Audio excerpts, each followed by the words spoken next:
Everyone, I'm Casey Solar and I'm here to discuss to you business tools and technology.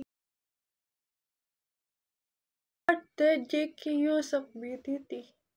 Business tools and technology must address a real business need, not just look high-tech. Halimbawa nito, sa isang salon, gumagamit sila ng online booking system para hindi na paulit-ulit ang pagtawag ng customer para maiwasan ang sabay-sabay na appointment.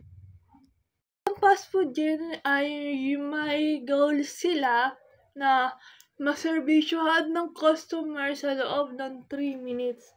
Kaya, sinanay nila yung crew nila na mabilis at tamang proseso. Resources optimization. Halimbawa nito, sa isang grocery, maayos na ang pagkaka-display ng item at inventory system para maiwasan ang expired goods and na itatapon lang. Ang panghuli ay ang proactive problem solving. Halimbawa nito, napansin ng manager ng hotel na may mga customer sila na nalilito sa kanilang location. Kaya naisipan niya maglagay ng clear signage para madaling mahanap ang kanilang location. Before COVID-19 pandemic in 2020, tourism was rapidly growing and boosting the world economy. Many people traveled for leisure, work, personal visit, and special event, creating high demand for hotel, restaurant, transportation, and travel agency. Hospitality industry. The hospitality industry is the heart of tourism.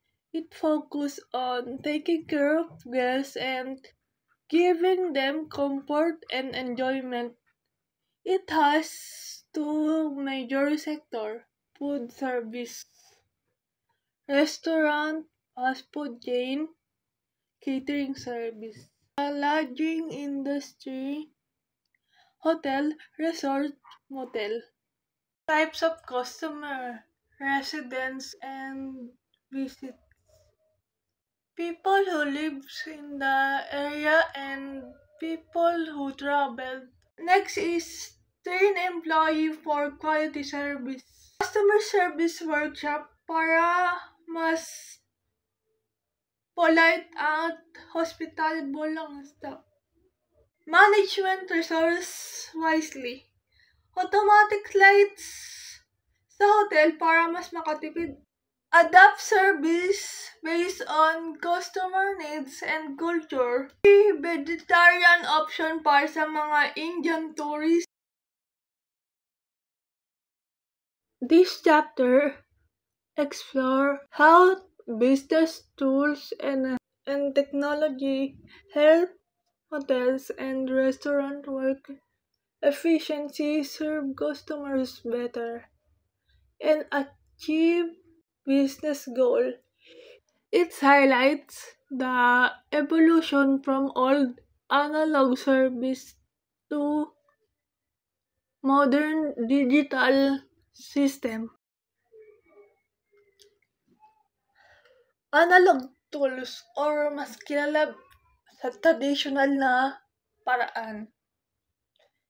Mga example nito: landline telephone, switchboards, photocopy, and brochure. Sa landline telephone, tumatawag ang guest para magpa-reserve ng room sa front desk. Front desk operator na nagko-connect ng tawag papunta sa guest room or iba pang department. Photocopies naman ay at nagpo-photocopy ng menus, receipt, and employee schedule. Computer, ginagamit ng front desk para i-check ang availability at encode ang bookings. Digital camera, pagkuha ng picture ng food para sa social media promoting ng restaurant. At para naman sa scanner, pag-scan ng valid ID ng guest sa pag-check-in ng hotel.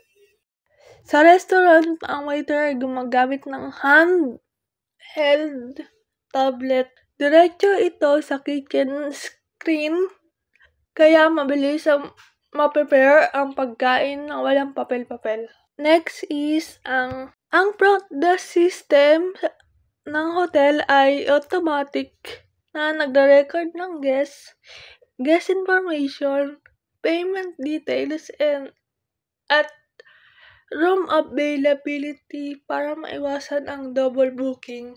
Inventory software na nag-a-alert kung mauubos na ang chicken breast sa kitchen para makapag-order agad at hindi mabawasan ang